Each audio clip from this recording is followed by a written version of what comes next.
Am I saying welcome to Cape Environmental Connection at this point? Because we've got an excellent show on agriculture. Agriculture on Cape Cod has so many features to it, and Leo Kukunis. I wouldn't want anybody more knowledgeable than Leo, more experienced. And how do you know? You look at his shoes. And, you know, hold them up, Leo. No, they're clean. They're clean. Okay. I'm being nice. When I was a college professor and I had to give lectures, we didn't use all the modern media. We used chalk and a board. And you could tell, because there was probably still chalk on my finger and a big callus as I would write on the board. And so what do you carry? Because you're a farmer, but you're not only a farmer. I mean, well, you're in all these organizations. I am. You are in touch with what's going on in agriculture on Cape Cod. You're recently on the Alliance, the people that are Assembly of Delegates. Assembly of Delegates. I voted for you. Thank you very much. Yeah. And you're leaving the Cape Cod Commission. I am leaving. Because you can't have both of those jobs. I've officially left the Cape Cod Commission. Okay. Well, we're going to hear about all of those things and how they connect to agriculture. But good. What's the organization that we should start out with? Well, first of all, thank you for having me. And I appreciate it, and certainly agriculture on Cape Cod appreciates it, because every time we get the opportunity to speak about it and promote agriculture and educate people about agriculture, it's very important. And this forum has been great. I've been here before, and I hope that you'll invite me back again too, because this is very informative for the people that watch it. We need the updates. We do. And I don't think we'll finish all the topics, so we need to. There's a lot of them. Yeah. Because since the last time I've here, a lot has happened. Sure. You asked about my affiliations. I am the president of Cape and Islands Farm Bureau. Cape and Islands Farm Bureau is a member of the Massachusetts Farm Bureau, which in turn is member of American Farm Bureau. So basically, we here on Cape Cod, the farmers that are members of Cape and Islands Farm Bureau, have a direct connection and link to the American Farm Bureau, which is a nationwide organization. Yeah, one of the things I always am interested in is how it goes from the towns to the county to the state to the federal and even international. And now we're even moving towards international. You hit the nail on the head. Okay. But it is very interesting. And you've got this website. We'll put it up at the end. But we found out www.capecodfarms.com. That's right. Got it. And that's the Cape Cod and Islands Farm Bureau website, and we encourage everybody out there to go to it. Farmers and any agricultural related operations can link to us.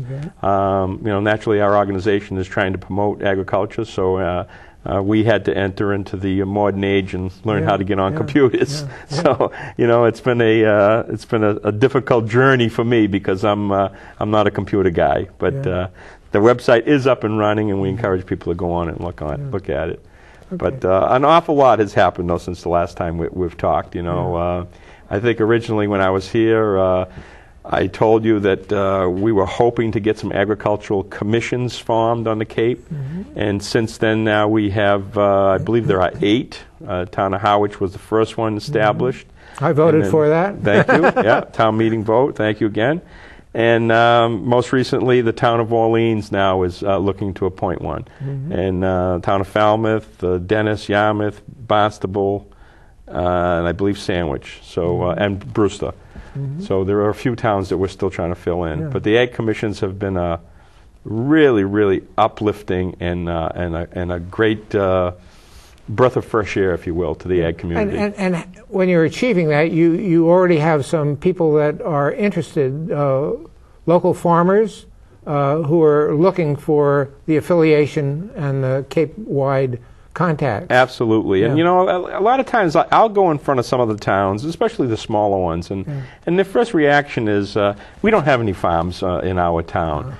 And, you know, that may be true, but there's still some people left in the town that want to have that connection with farms. And although they may not have a large truck farm or a dirt farm in their community, there's a lot of people who have backyard little operations.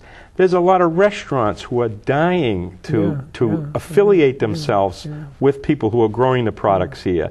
So a community doesn't necessarily have to have a lot of farms to have an ag commission. The ag commission's job really is to promote agriculture and to educate. And every town so far that we've proposed an ag commission, they have passed the town meeting. So it's really been a great uplifting for us. You know. Well, all the features that one will find in these connections we're going to talk about, we want to ask, you know, where are the markets during the summertime particularly? What are in the markets? Because agriculture, many things come under this. And Many I think things. Horticulture comes under it. Yep. I think even Aquaculture comes under it. And the raising of horses. Horses, right, equestrian facilities. And pretty soon, I dare say, there'll be chickens for sale at farm markets, maybe? Well, that may come. That may come. Right now, we are conquering what I consider a major hurdle by letting the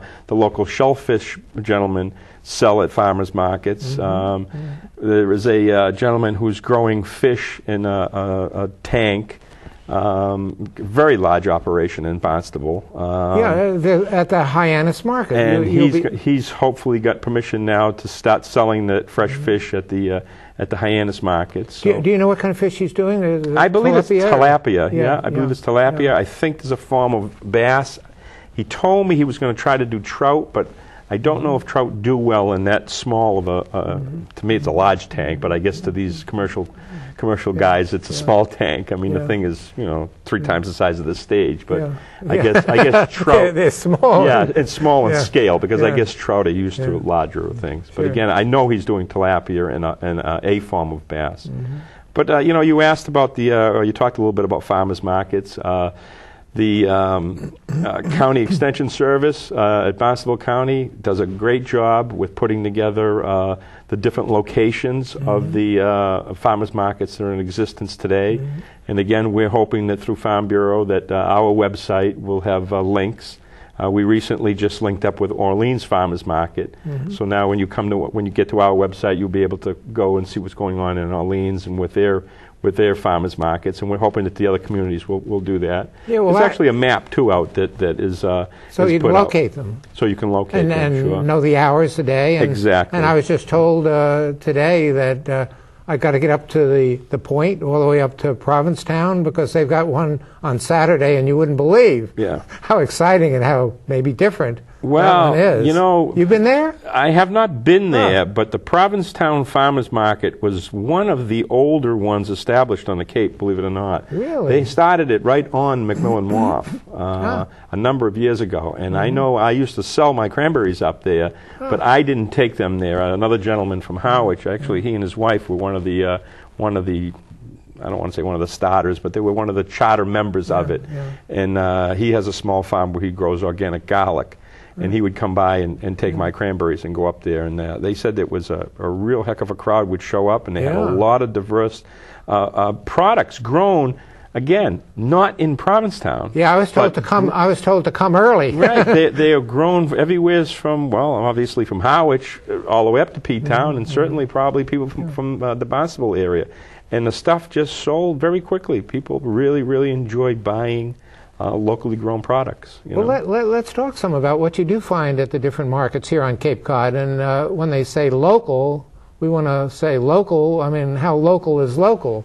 I mean, will they identify where they're grown? Of course they will. Well, you'll find that here on the Cape, the farmers markets that are here are manned by the actual farmer themselves. It's not a large farmers market like some people may have a chance to visit. I think when I was in North Carolina, I think, for instance, down on the waterfront, there was a very, very large kind of a open air market, and you just weren't sure where all these people were coming from. They might have been coming from Pennsylvania. They may have been. Yeah, it was a very large thing. Sure. It's almost like Boston. If you go up to the Boston market, you know, you notice there's a lot of vendors there. The farmers markets here on the Cape, really, if you are lucky enough to be able to go to a couple of them, you'll actually find the same people there. Because that's why they're on different days. A lot of people will say, well, why is there one on Wednesday and why is there one on Tuesday afternoon? Well, you know, it's the same vendors. You know, these guys, I'll use my friend, for example, in Howard that has the garlic farm. I mean, he would go to every market and bring his fresh garlic that morning, go to Orleans on whatever day that was, go to Barnstable whatever day that was. And so when you visit the ones here on the Cape, you can pretty much guarantee that everything there is grown right here on the Cape. And you use that word fresh. Absolutely. I mean, I was in, I won't mention which of the supermarkets I was in, but we had garlic. We were making minestrone soup. And 2 weeks later, we're still using the same, taking a few cloves off, and then a month later, we're still taking them off. And they don't, you know, the first time I was taking them off, they weren't fresh enough. Well, that's the thing. You know, when you're buying locally like that, it has to be fresh because there isn't a lot of you know, storage capability. I mean, they're not frozen, they're not quick frozen or flash frozen, they call it now, and then shipped. And there's a great large insurgence, I think, really, not only on the Cape, but across the country, that people really want to know where their food's coming from. They really do. I mean, they want to know who's handling it. And lucky for us, they actually want to meet the grower. You know, 20 years ago, you know, we wouldn't be having this conversation. You know, 20 years ago, farmers weren't,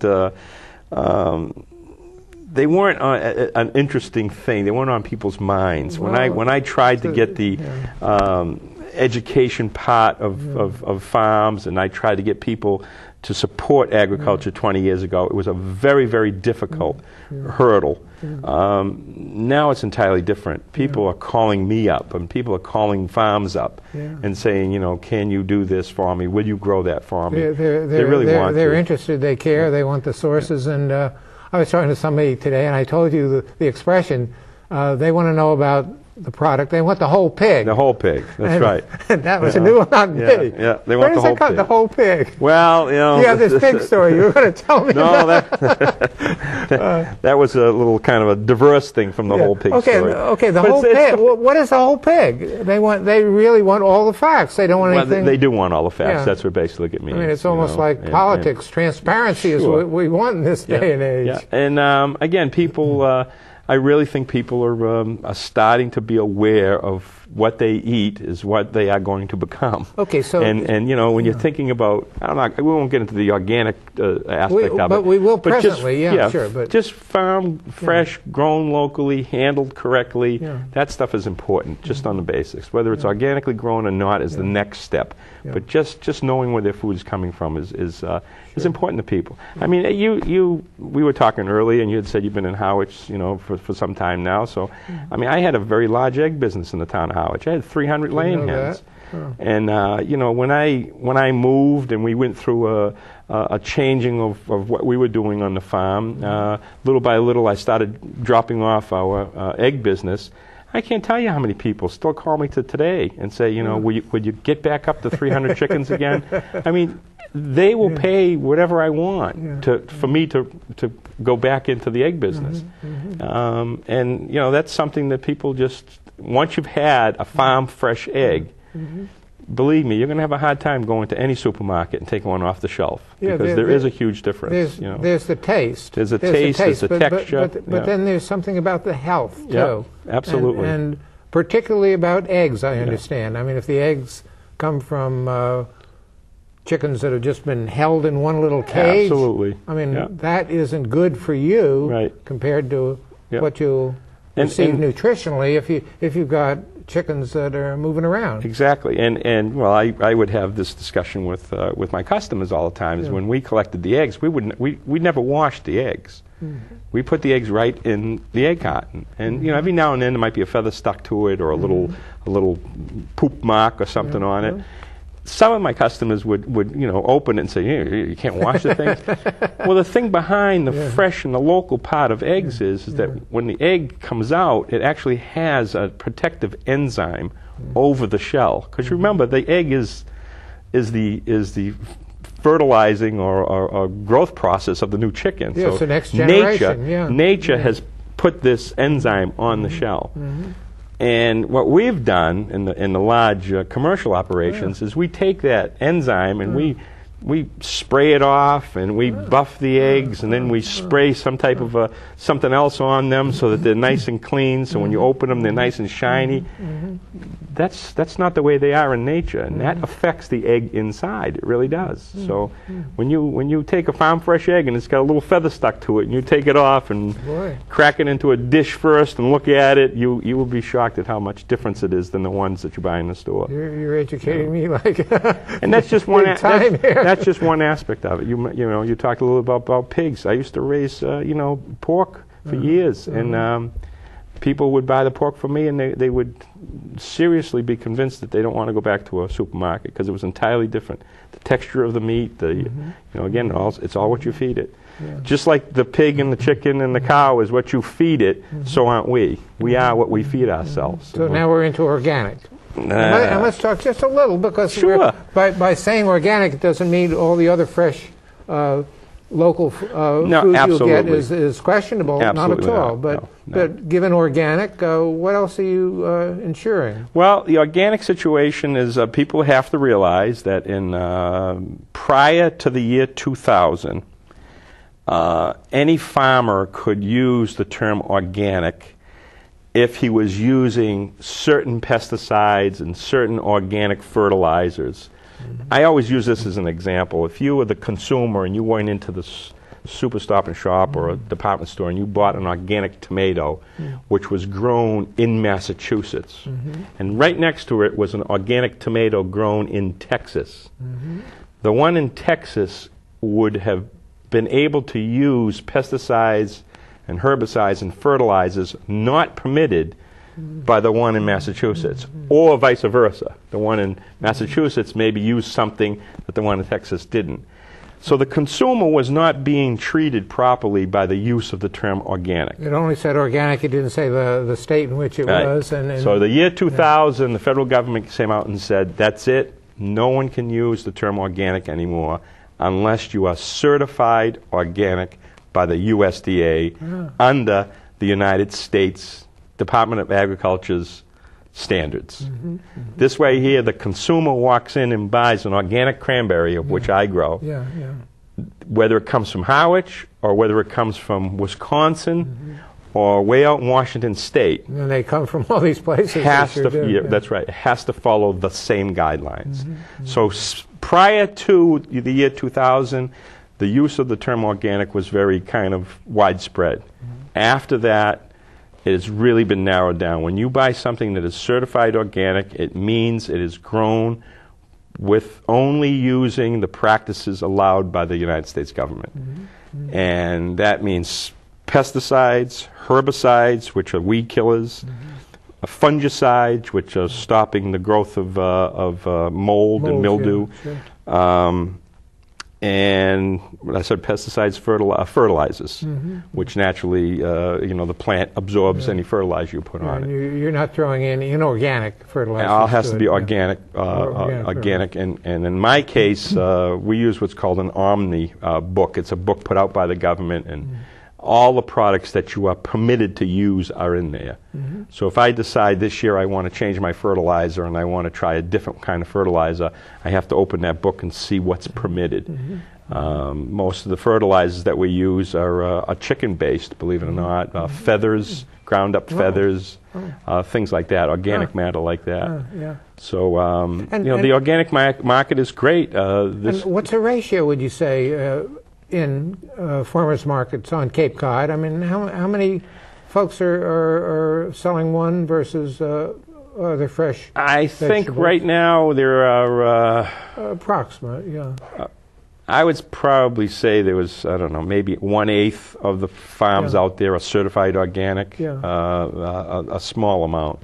That's not to say that there aren't a lot of people who have the smaller operations who are practicing the organic method, but they're not certified. Or maybe just using a few of those. Or maybe using a few of those. But it's you have to ask, because if you're going to be going to either a farmer's market or even a retail store, and you see the word organic, make sure that it is certified organic, and if it is, then you feel comfortable paying a little more for it, because it's harder to grow the product, and the farmer is under a lot more restrictive practices that he can use. And I mean, just for instance... So the yield will be a little less, The yield is a lot less. I mean, Yes. I have a very good handle on cranberries, because, again, I have 20 acres of certified organic cranberry bogs.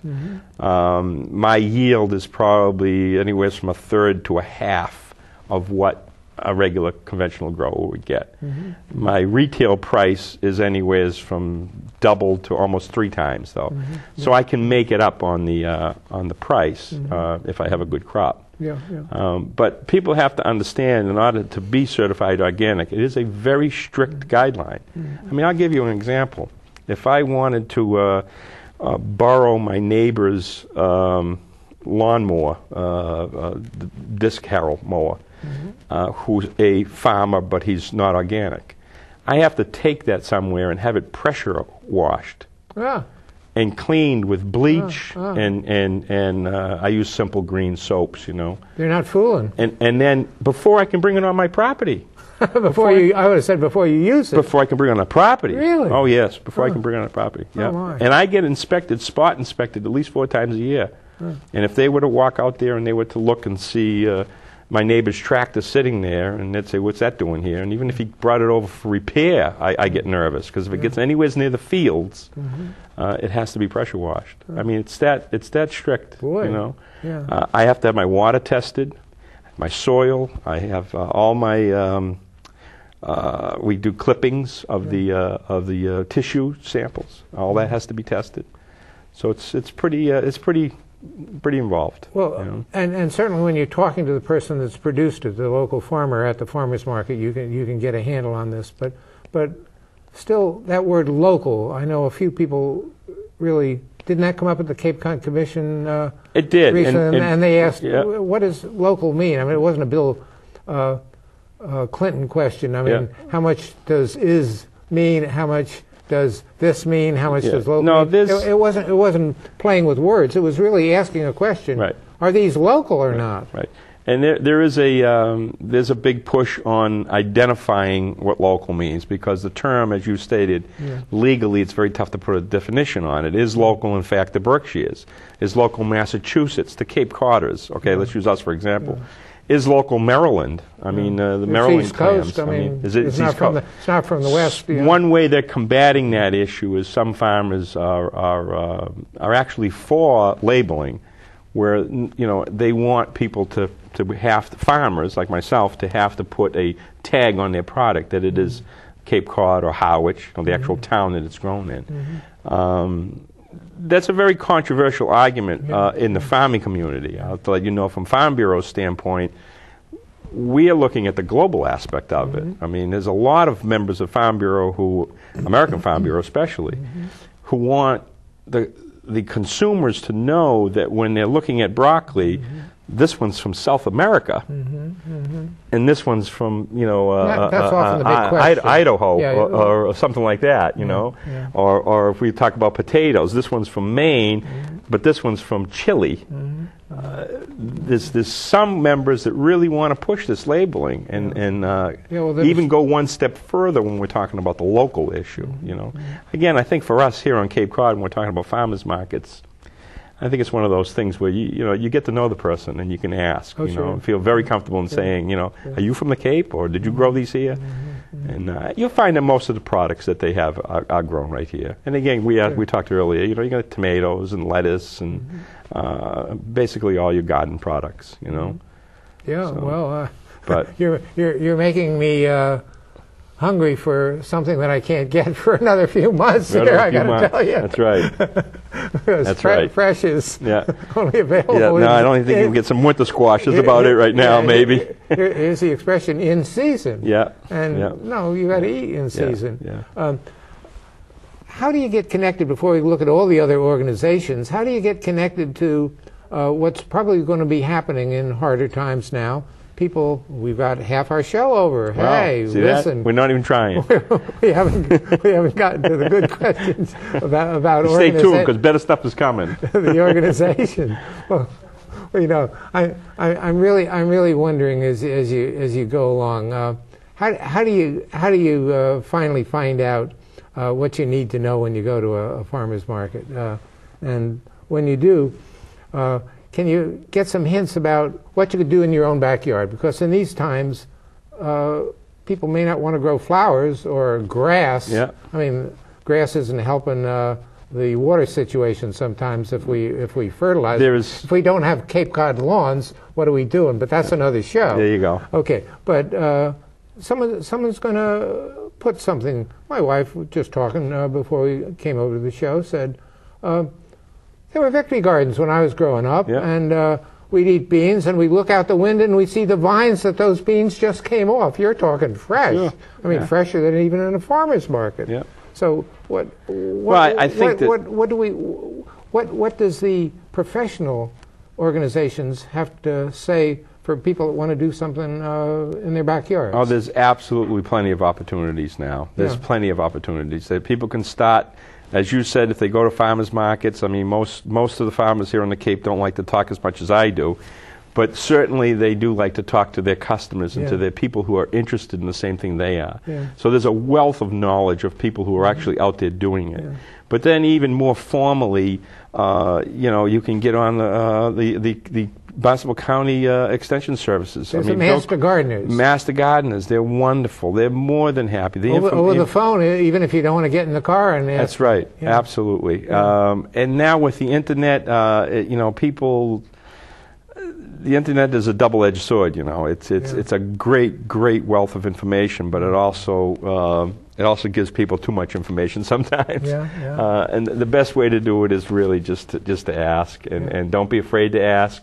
And it's very, very simple. My biggest thing now is we're so happy that the agricultural community is so happy that there's an interest in farming again, that we're hoping that the younger generation starts to get interested in it. Do you know, I got to tell you a story. I had the little retail store, you know, that I sold feed and grain and stuff like that. We actually had potatoes, whole potatoes in the bag. There were seed potatoes. You cut them in half, and that's how you plant them. But they were whole potatoes. And I had young kids come in and look at them and ask me what they were. Now, you can't even conceive that thinking, I'm sure, because you know what a potato is if you saw a potato sitting there. And so wouldn't I. I mean, wait a minute. I mean, I can't conceive it because kids have had baked potatoes that look like potatoes. No, they don't have baked potatoes anymore. No, they don't. They're just doing kids have French fries. They have potato chips. Mashed potatoes out of a box. The average kid today, you know, with working parents, they buy the mashed potato flakes. They put them in. They don't mash a whole potato. They put the flakes. Okay. They have the potato bags, the all-righter potatoes already sliced that they put in the microwave. So once upon a time, a kid came in and said, "What is that?" Honest to God. Really? More than one kid. Yeah. More than one kid. Really? And it's really makes you think of what has happened, how divorced society is today from the farm and from where food comes from. Yeah. And that was a few years back. Yeah. Today, that was probably 5 years ago. Yeah. Today, I think that the schools are being interested in it now. The big green push is on. There's a lot of schools that have little victory gardens in between their little buildings now. I know Howard had a little. Howard Elementary had a little area where they had a raised garden. Really? Yeah. We have. There's a community garden. I was just going to say, in Howard in the community garden, we have an area down there that the kids use. The program in the middle school. I was affiliated and helped the food pantry put a victory garden in their parking lot in back, where the young kids and the parents would come and they'd be able to see it. Is there a 4-H connection with? There is a 4-H, and it again. But these kids know what potatoes are. 5 years ago, I would think you would be hard pressed to get a group of 4-H kids, but today there are 2 or 3 very active 4-H clubs on the Cape now. Really? Capabilities is doing a wonderful job over in Barnstable with educating children and people about it. So there's really an insurgence. I mean, I know you can tell by my enthusiasm. There really is an interest and an enthusiasm in it, and I'm hoping that the young kids do continue it. Because the bottom line is, and people really have to understand this statement. Nobody, I shouldn't say nobody, but there's a very, very small, tiny, minute percentage of high school kids and college graduates right now that if you asked, what do you want to be when you grow up, they're going to tell you, I want to be a farmer. And less so in this part of the country than and less so in this part of the country. But yeah. even in the Midwest, with computers and education today, you know, 40, 50 years ago, when you went out to the Midwest, there were no big manufacturing plants. There was nothing for a young person who was born in an agricultural community. He basically knew what his fate was going to be. He was going to be a farmer. Well, today with internet and you know, Massachusetts used to be the college capital of the country. There are colleges now across this country that are world-renowned, and they're located in these rural communities. Farm kids are going to college now, getting educations, and they're moving on to these very high-paying jobs. They're leaving the family farm. Yeah, but what's going to keep them? I have no idea. It's the thing that scares me the most. There was an article in the Cape Cod Times where, in West Tisbury, I think, the guy was talking. No, he was college educated, and he said, but there's a lifestyle. It's a lifestyle, absolutely. And that's one of the things that will make a difference. That's absolutely. I mean, I'm probably one of the violators of it when I think about it. I have a 9-year-old daughter at home, and I tell her all the time. I mean, you know, don't wait 3 days till after I'm in the ground. Put it all in the market and sell it, and move to Hawaii, buy yourself a condo, and get yourself get yourself a job in the dentist's office. You know. I kid with her, but you know, I don't know. She's 9. I can't tell whether she's going to enjoy the lifestyle or not. I don't know if she's going to continue it or not. But that's really what's happening. I mean, we have an association with the Young Farmers of America. That is a group. The local tech schools have chapters in them. But a lot of these kids are going through the Young Farmers program, and they're becoming arborists and lawn maintenance people, which is wonderful. Well, you know, the sciences like you were involved in, they go into Woods Hole, they're learning about, you know, the oceanographics and the water levels and the clean energy and the renewable energy. They're all getting involved in that stuff, but very few. I mean, and I don't mean to insult anybody, but really, when you go out there and you were to stop and ask 10 high school graduates, I don't think not one of them would tell you they want to be a farmer. And that's frightening to me in a sense, because you know I'm. Well, but if they do, and it's lifestyle, and it's a continuation of a family tradition. It is family tradition. And then, do they eat better? I mean, do they? I have no idea. It seems like a trivial question. That's a tough one. That's part of an advantage if you're. Yeah, that's a tough one. I really don't know the answer to that. I know my grandparents lived to be in their mid-80s and were very healthy, and fortunately, you know, dropped dead very quickly, didn't linger on, which is kind of a nice way to go. It's tough to say. I don't know if we live any better or not. I know they drink, they smoke, they swear. And they have but they treat their wives pretty good, though. They have long hours. They have very long hours, Well, I mean, I wouldn't personally before wives had to, in an older time, you know, provision the farm workers. Oh, sure. And so they were working, too, but not in the fields necessarily. I know my wife's very, very involved in our operation. She does the bog tours. She runs that part of the business all herself, which is another whole area of agriculture we haven't touched on tonight, which is the ag tourism business. Ag tourism is absolutely one. Environmental tourism I know about. Ag tourism? Ag tourism is one of the things that is saving the family farm right now. It's saving the family farm. Where? More people. You name a state. If you want us to talk about Cape Cod, people come to the Cape Cod. You know what they want to do? They want to go see a cranberry bog. They want to go see an operating cranberry bog. They want to talk to people. Or a lavender field. Or the lavender farm. Wow. She does a wonderful business down there with ag tourism. Oh yeah, she'll sell them a bouquet of this and a bouquet of that because they're there, but they want to hear about how to work a farm. We get bus tours that come in to our cranberry bog tours, and from Arkansas, from Alabama, and they want to come here and see what we're doing. We've had people as far as Japan and China that come to this country and, for vacation, and they end up on the Cape and they want to see a farm. But it's also happening out in the Midwest. I mean, people are going to the Midwest and they no longer want to just go see the Amish and buy a quilt. They want to really see them working the farm. And the ag tourism business in the Midwest is growing. It's absolutely growing. People are going and taking tours of the farm. They're really starting to. Again, it all falls back to education and becoming interested in where your food's coming from. And keeping those facilities so they don't disappear to become housing developments or malls or whatever, the sprawl that can occur. Or even worse, just open space. Well, okay, now here we've come. How much time we got? That's another show. No, we've got these organizations still to get to that we have to name, but okay. Here's an issue that did come up in the town that we both live in, Harwich. Yeah. And so when I got to the town meeting, I got there late. And so I wanted to know what had happened between the Conservation Commission, who was concerned about open space, and some certain fraction, and I don't know the issues, and you do, and yes, you're going to say them, but as I heard it, there'll be a certain amount of the open space bought with land bank money funds, that was going to be used for something other than a meadow or passive recreation or something like that.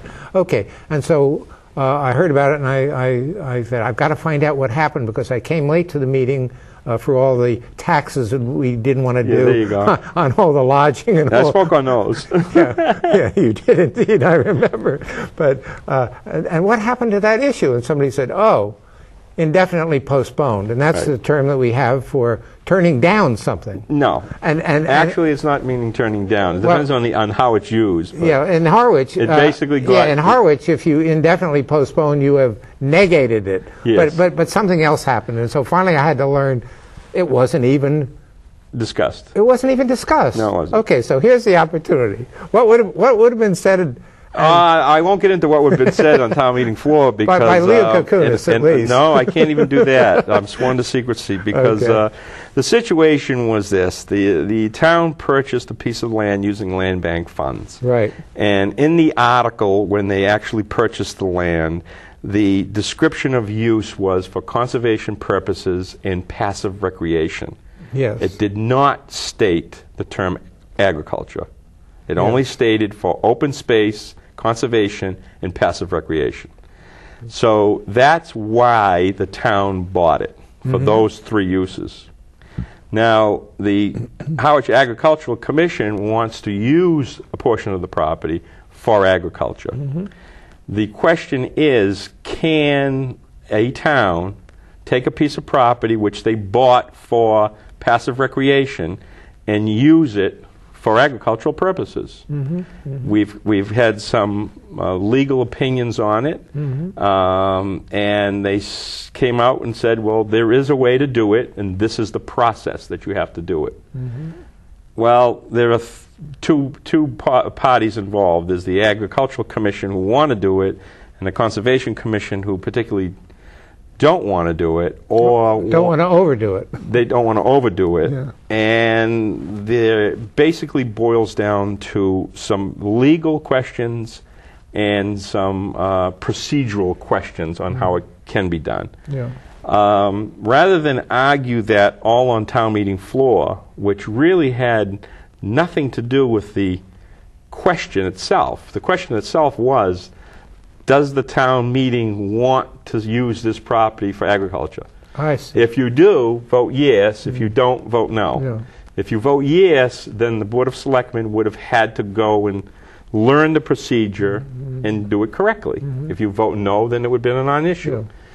Well, it seemed as if that the argument was going to be battled out on town meeting floor with all these legal questions, and basically it was agreed by all parties that it would be indefinitely postponed so that all these legal questions could be answered, so we can come back to town meeting with a very clean and precise argument. Yeah, and this isn't just. And that's why Leo sat on his hands, because the deal was no one speaks. We're just going to indefinitely postpone it, work out our differences, and come back hopefully in May. Yeah, and it's not just that we're talking about a particular town situation. We're talking about 15 towns on the Cape, because in fact there might be this issue raised elsewhere. Okay, that's the argument that the. And I'm not saying that against doing one thing or the other. No, that's the argument that the Conservation Commission is bringing forward, and I believe there were some other organizations involved in it that had that standpoint. Yeah.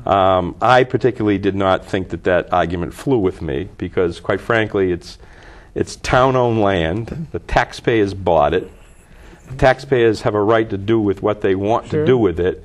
And the town of Harwich was not, by any way, fashion, or form, creating new law. It was basically going to follow the procedure in place to, in fact, use it for agriculture. So it wasn't like we were becoming spearheads and laying down new frontier. Yeah, but actually, I mean, it's there. Yeah, it's there. There's a procedure to do it. Sure, Leo. And what I was saying was not so much with respect to what should be decided in Harwich, but really for our viewers. This is an interesting question for all the towns. Absolutely. Yeah, and so all the towns could well appreciate that they'll have to consider this, because it's an option. And it's an option. The state law has already established an option to and do this. Yeah. My cry to the community out there is that from now on, when you purchase land at town meeting, stand up and amend the article to add the word "and agriculture." That way there, 20 years from now or 10 years from now, if they decide to use it for agriculture, they can. Because every time when you do an article, the verbiage in that article stays with it forever. And of course, the argument is what you're feeling. Let me ask you a question. Let's turn the tables around. Turn the camera on him. Yeah, here I am. Passive recreation. Exactly. Is that agricultural use in your mind? No, exactly. I was going to say that occasionally some people don't want any recreation at all, be it hiking or riding. They just want the thing to go to the forest. No, not even. Well, we have that town forest. We have the town forest. And so people can argue. You know, do you want to cut out the invasive species which may come in and sort of groom it? Do you want to preserve a meadow which some species require? I mean, so there are all kinds of questions about what you want to do with land. Besides land being so valuable, affordable housing is asking. Maybe you want to put a police station on if we don't have a police station, or maybe there are all kinds of questions that'll come. Yeah. For we. We can move on to other things, but I really want to know then about some higher level organizations and how you hook into them. Is that a good question? I don't know. Give me an example. Which one? The example is the Assembly of Delegates. You're a new member. I'm a new member. It's not a town organization. It's not. It's the 15 towns. And I don't think that everybody on the Cape really appreciates that you don't have the same vote as somebody from Barnstable. No, I don't. I don't like that either. Yeah, I mean. But that's all right. I mean, how many people can get together and swing a majority? Falmouth, Barnstable, and is that a majority because of their population? I think one more. I think Sandwich, and you get the majority. Those three. And you outvote the other 12 members? Oh, boy. But a crazy way of doing it. You decide about the budget. Yes, we do. That's one of our factors, yes. And we're right in the middle of budget season right now.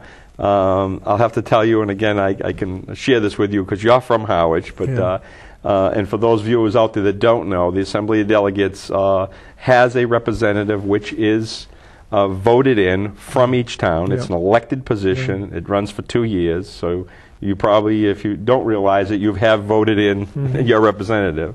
Or been outvoted. Or been outvoted, yeah. I took office in January. One of the platforms that I ran on as I went around town and campaigned, and people would say to me, well, you know, what does the Assembly of Delegates do? And you're going to find out. And I said to them, you know, I have no idea, but send me up there, and I guarantee in 2 years you will know. Well, you're putting them on, though. Yeah, we are. We have a lot of fun with it in Harwich, that's for sure. But I am going to try to educate people, not only in Harwich, but across the Cape, of what the Assembly of Delegates does, because I think it's important. Sure. And right now, we are in the middle of our budget season. In fact, today I just got handed the budget, the draft budget. It is for the county, just for the county services. Exactly. But that all includes all the services that Cape Cod Extension that we talked about. Exactly. The now Human Services Division that people are aware of. Oh, yeah. The Registry of Deeds. And all these things are tighter. The jail. All these things are tighter because of the budget, aren't they? Yeah. It's tight. Yeah. It's tight. The county's not in too bad a shape, though. Yeah. Again, we just got it handed today, so I haven't had a chance to delve into it. But on the surface, it doesn't look as bad as our communities do, unfortunately. I think our communities are suffering a little bit more because of the state cutbacks, the cherry sheet, as it is referred to from time to time. Do you have any say as an Assembly of Delegates with respect to the use of that land that used to be used as the jail for the county, but now is being scrambled by every organization that would love to be able to use that prime the county property. jail But that was a farm. Those people used to work that as a farm. Absolutely. That was agricultural. Yes. And there were meetings that were held, at that place. I've been to them. Yeah. So what's to happen? County farm, the jail is no longer going to be using it. The jail has turned it back over to the county commissioners, not the Assembly of Delegates. Those are the three. The three county commissioners. They are the ones in charge of it. The county commissioners put out an RFP, which is a request for proposals, that went out back in November. The deadline to return your ideas and thoughts in a leasing agreement, if you will, was sometime in December. So people got the RFP, returned it in. There were three people responding, only three. A gentleman, Mr. Friery, and two organizations, one called the Good Hope Farm and Blue Ribbon Farm, two separate organizations. I was on the RFP review committee. I was asked to serve on it through my being the president of Farm Bureau. There was the gentleman who was the executive director of the Cape Cod Cranberry Association. We had a gentleman from the Barnstable Conservation Group and two young ladies from the county. One from the Extension Service and one that was actually in the procurement part of the county. Oh, you had all the players, the stakeholders. So we had five-member review board. Yeah. We concluded our review, I think it was January 30th, and gave our decision to the the commissioners on the 30th of, I think it was the 30th of January, that Mr. Friery be awarded the contract. I think I saw that, and I wondered about those other farmers. Mr. Friery is a single proprietor. He is a organic farm, and in his proposal, he's going to do it for 3 years. That's all the RFP asked for, which was for 3 years, which in itself was a little tight because, who can come up with a proposal for 3 years on a massive piece of property like that? But this gentleman did a good job, and he's going to rehab and redo a lot of the buildings. I think it was $38,000 worth of rehabs on the property, and he's going to run a nice organic operation there. People will be able to go there soon, hopefully this summer. Won't that be interesting? And get their produce, because he's going to have a lot of different types of produce. The other two applicants, there was a rating system that we established in our review group, and basically they just fell short. I mean, they weren't way far apart. It's just that Mr. Friery's proposal came out a little better. Yeah, and that land might have been taken over for development. Well, it can't be taken over for development because of the restrictions placed on it by the county and by the town of Barnstable. Yeah, but it could have laid fallow, which in my eyes would have even been worse. Oh, well, then I'm mistaken, because I thought there were various organizations hoping to be able to locate headquarters and offices in that area. I don't believe, and I don't recall specifically, but I do believe that in the restriction documents that no buildings can be built on the property unless they're agricultural use. Oh man, hey! There is a building on the site now, which is used by the County Extension Service for their offices. I think I forget what division of their offices are in there. That's great. But no, it's going to be great, and hopefully, Mr. Fryer, we certainly wish him the best of luck. And he's taken on a huge undertaking, and I think it's going to be great for the county, and great for people to be able to go over there still, as they could have last year, and got stuff that the prisoners were growing. Well, now they're going to go get stuff that Mr. Fryer is growing. We talked once before when you were here about something that's called agriculture, and I don't call it agriculture, but on the other hand, it does get included, the people that have horses, that keep horses for absolutely. Riding, and they're instrumental in terms of the bylaws that are changed in town, so that it's not that they're dissociated from you, but no, they're absolutely not. But agriculture, I mean, they are agriculture. Agriculture. You may not think so, but they are. Well, you're right. I don't think so. And the state considers them, and that's all that matters. And the federal government considers them. So, quite frankly, the equestrian facilities are the largest growing agricultural facet on Cape Cod. Darn it! First time that I haven't been with you tonight. And look, agriculture. Why don't you believe that the raising of the raising of horses? I'm not talking sure, about, but the stabling of horses, I don't take as agriculture. I mean, well, but you know, they are valuable members in organizations that you have convinced us are doing the right thing for agriculture. But golly. Leave that one go. Well, I don't know what to say in defense of it. But what are they doing? What are they doing besides stabling their horses and riding them? And how are they adding to the betterment of agriculture on Cape Cod? And maybe a good case can be made for it. Oh, absolutely. That's an easy one. I mean, go for it. Because you talk about land use. I mean, would you rather see somebody buy a 5-acre parcel of land and build 5 houses on it, 1-acre zoning, or would you rather have somebody build 1 house and a decent riding stable, enclosed riding stable on a 5-acre parcel, and he houses 10 or 15 horses on it, and then in turn starts expanding out onto trail rides. I mean, these are organizations that a great bit of wealth comes from them, not maybe in this community, but certainly across Massachusetts, for the establishment of trails and maintaining of open space. I mean, these are the people that I don't want to say I got something against dirt bikers, but I'll tell you, if I had my ruthers, do I want 2 people on horseback riding in front of my house, or do I want 2 guys on 4-wheelers?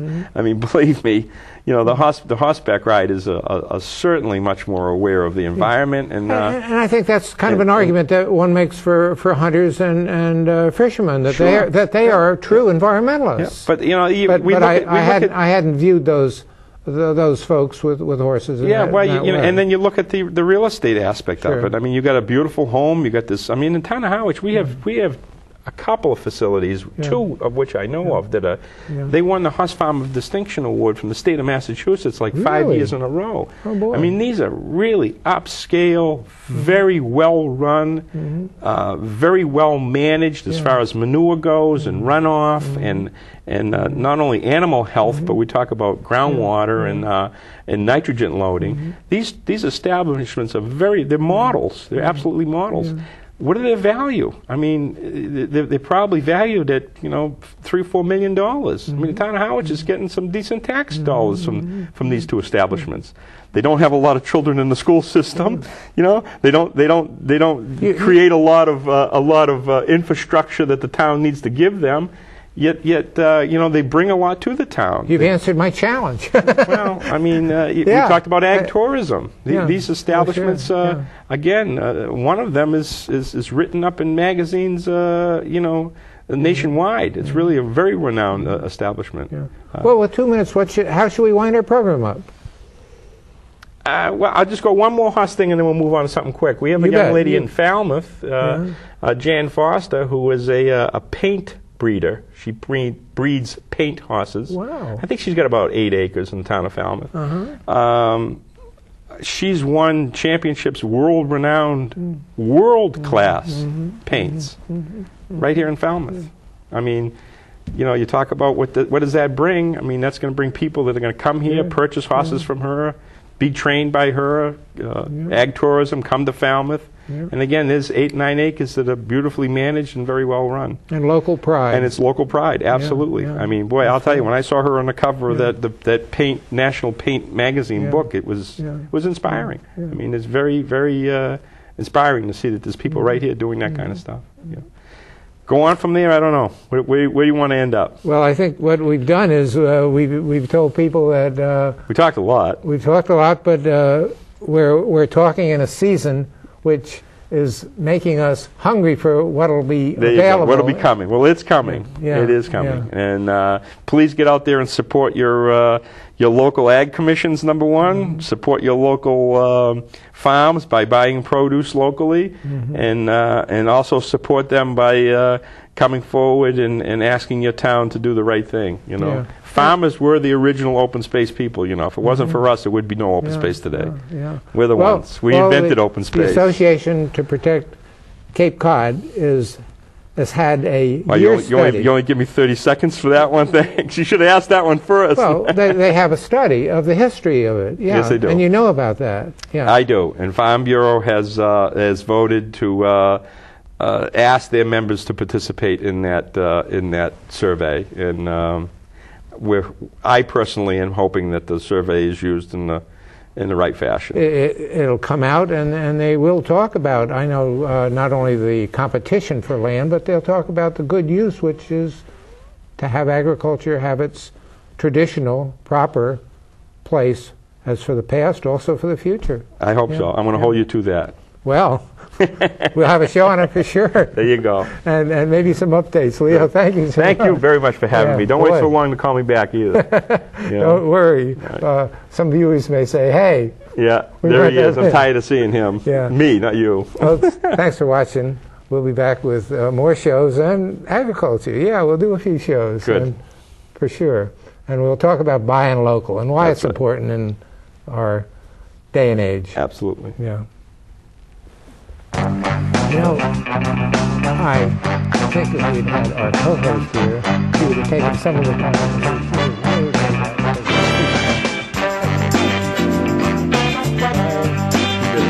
He's a wonderful. You'll have to catch it on